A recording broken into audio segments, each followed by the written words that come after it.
Jansangram news, बातमीची सत्यता हीच आमची ओळख। वर्धा जिल्ह्यात मोठ्या प्रमाणावर औद्योगिक क्षेत्र शासनाने दिलेलं आहे, मात्र त्याचा विकास अद्यापही दिसून येत नाही। तर आपण एक अध्यक्ष म्हणून तुम्ही काय सांगाल, हा विकास कुठे अडकलाय? अगदी बरोबर आहे। वर्धा जिल्ह्यामध्ये जवळपास 6 MIDC आहेत आणि ज्या तऱ्हेने या 6 MIDC विकास व्हायला पाहिजे होता, रोजगार यायला पाहिजे होता, रोजगार निर्मिती व्हायला पाहिजे, ती फार नगण्य आहेत। याचं कारण असं आहे की 1994ला केंद्र शासनाचा एक GR आला होता की वर्धा आणि वर्धाच्या आसपास बापूकुटी असल्यामुळे प्रदूषित इंडस्ट्री इथे येऊ नये। त्याच्यामुळे बऱ्याचशा इंडस्ट्री आल्या तयार आहे, टेक्स्टाईल इंडस्ट्री आहे, मेकॅनिकल इंडस्ट्री आहे, परंतु त्या पोल्युशनच्या ज्याच्या गटीमुळे आणि आश्रमाला कुठे त्याचं पर्यावरण आश्रमाला कुठे हे होऊ नये या उद्देशाने त्या इंडस्ट्री येत नाही आहे। मदत आम्ही खासदाराला या संदर्भात, कारण हे केंद्र शासनाचं GR आहे, त्यामुळे खासदाराला आम्ही भेटून याबद्दल असोसिएशनचे सगळे लोक भेटून निवेदन दिलं होतं। खासदारांनी केंद्रीय पर्यावरण मंत्र्याला ती बाजू मांडली जिल्ह्याची की याच्यामुळे रोजगार थांबलेला आहे। त्या पर्यावरण मंत्र्यांनी एक महाराष्ट्र शासनाला विचारणा केली की इथे आपण हा GR जर हटवला तर उद्योग येऊ शकते आणि बापूकुटीचं बापूकुटीवर प्रदूषण होणार नाही याची पण काळजी आपण घेतली पाहिजे।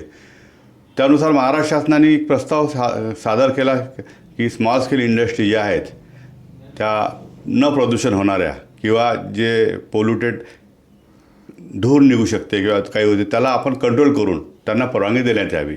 परंतु परत केंद्र शासनास पाठवला तो प्रस्ताव परत की यावर आपण समिती नेमा आणि समितीचा अहवाल आम्हाला पाठवा। यासाठी आम्ही सातत्याने लोकप्रतिनिधी, अधिकारी, जिल्हाधिकारी, उद्योग विभागाचे अधिकारी यांच्यासोबत पाठपुरावा करतो, पण तो अजूनपर्यंत महाराष्ट्र शासनाने याची कमिटी बसवली नाही। पर्यावरण मंत्री यापूर्वी जिल्ह्यात येऊन गेल्या, त्यांनीसुद्धा इकडे लक्ष दिलं नाही। जर हा लक्ष देऊन आणि बापूकुटीचं सौंदर्य कायम ठेवून किंवा त्याला कुठली प्रदूषण होणार नाही हे ठेवून परवानगी दिली तर इथे जिल्ह्यात बऱ्याचशा इंडस्ट्री येऊ शकेल आणि रोजगार निर्मिती होऊ शकेल। ज्या प्रकारे तुम्ही सांगितलं की वर्धेच्या विकासासाठी जे आहे 1994चा जो कायदा आहे हा महत्त्वपूर्ण आहे, त्या कायद्याच्या व्यतिरिक्त आणखी काही बाबी आहेत का ज्यामुळे आपल्या औद्योगिक जो विकास जो आहे तो वर्धेचा झालेला नाही? हो आहेत ना। जसं शासन जे अनुदान देतं उद्योजकांना ते अनुदान वर्षानुवर्ष येत नाही, त्याच्यामुळे उद्योजकाच्या बँकेच्या इन्स्टॉलमेंट थकीत होतात। सोलरचं आहेत, महाराष्ट्र शासनाने MSEBनी उद्योजकावर करारनामा केले होते की 20 वर्षापर्यंत आपण सोलर वापरू शकता, परंतु आता त्यात ज्याच्या गटी अशा केल्या की आपण 500 युनिट जर तयार केले, उद्योजकांनी करोडो रुपये कर्ज घेऊन सोलर प्लॅन्ट लावले आणि आपण जर 500 युनिट तयार केले आणि सकाळी 7 ते संध्याकाळी 6 पर्यंत आपण 200 वापरले तर 300 युनिट विनामूल्य MSEBला द्यावे लागेल। ही जे ज्याच्या गट लादल्या गेली आहे याच्यामुळे बरेचसे उद्योजक, कारण की बाकी राज्याच्या तुलनेत आपल्या इथे वीज दर फार महाग आहे, हे सोलर लावून जर आपण वीज दर कमी करू शकू किंवा आपण मार्केटमध्ये टिकू शकू या उद्देशाने शासनाने धोरण बदलणं जरुरी आहे आणि उद्योजकाला पूर्ण सोलर जे जनरेट होते ते वापरण्याची परवानगी मिळणे जरुरी आहे, तर तिकडे लोकांचा कल येईल। त्यानुसार जे आपल्या इथे एवढे इंजिनिअरिंग कॉलेज आहे, कॉमर्स कॉलेज आहे, MBA कॉलेज आहे, त्या विद्यार्थीसुद्धा नोकरी नोकरी देणारे बनण्यापेक्षा नोकरी करण्याच्या मागं लागतात।